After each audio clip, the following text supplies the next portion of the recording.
Okay, we have here a complicated equation involving a function f, right, and the variable x, in which this function is the upper limit of an integral like this, which cannot be calculated in terms of elementary functions, right? So there's no hope that we can calculate the primitive of this function.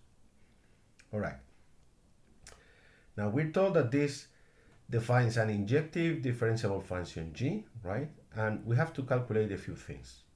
In the first step, we have to calculate the value of g at 0, of g prime at 0, and of the inverse of g at 0, right? The derivative, right? And finally, we have to calculate this limit here, okay? All right, so let's try to do the first. Okay, if we want to calculate g of 0, what we have to do is to substitute x by 0 in this expression. So what we have is the integral from 0 to this number, whatever this is, of this function, okay? And that is equal to 0, because 0 cubed is 0, and the arctangent of 0 is 0. So this must be equal to 0. Now, the function that we have here is always positive, strictly positive, because the exponential of whatever is strictly positive, and here you have the sum of two exponentials.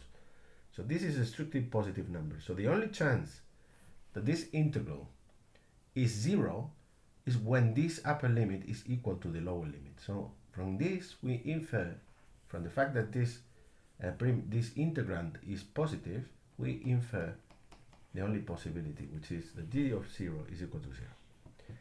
Okay, now we know the value of g of 0. Now we need the derivative. And for the derivative, we have to take a derivative of this, because when we take the derivative of this, using Leibniz rule, the derivative of g will appear.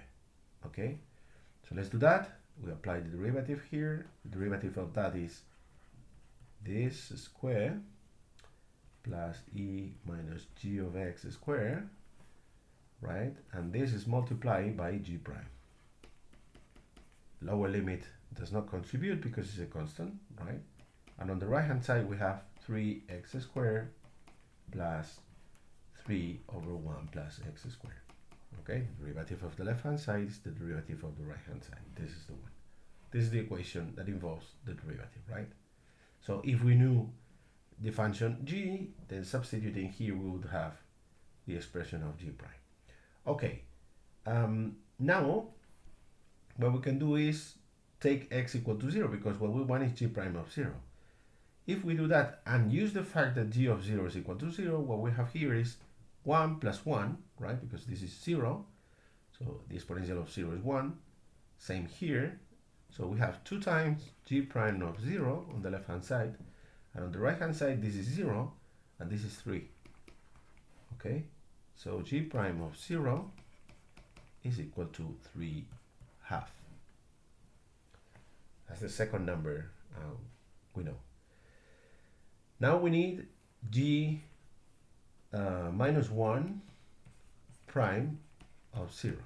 So what is that? According to the rule for the inverse, the derivative of the inverse, this is g prime of g minus 1 of 0.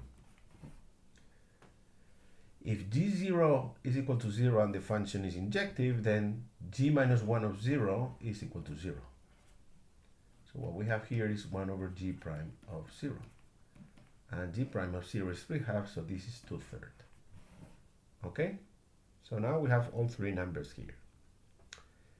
The second item requires calculating the limit when x goes to 0 of g minus 1 of x over g of x. Okay?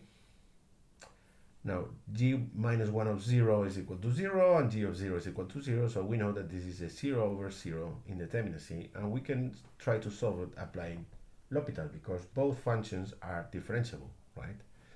G is injective and differentiable, therefore g minus 1 is injective and differentiable too. All right, so if we calculate the derivative of the limit of the derivatives, what we have is g minus 1 prime of x here and g prime of x here. So the answer to this will be g minus 1 prime of 0 over g prime of 0. And we know these two numbers. The first one is the last we've calculated, so it's 2/3. Okay, so it's 2/3. And the one in the denominator is 3/2, which is again 2/3, right? Because it's in the denominator. So the answer is 4 divided by 9.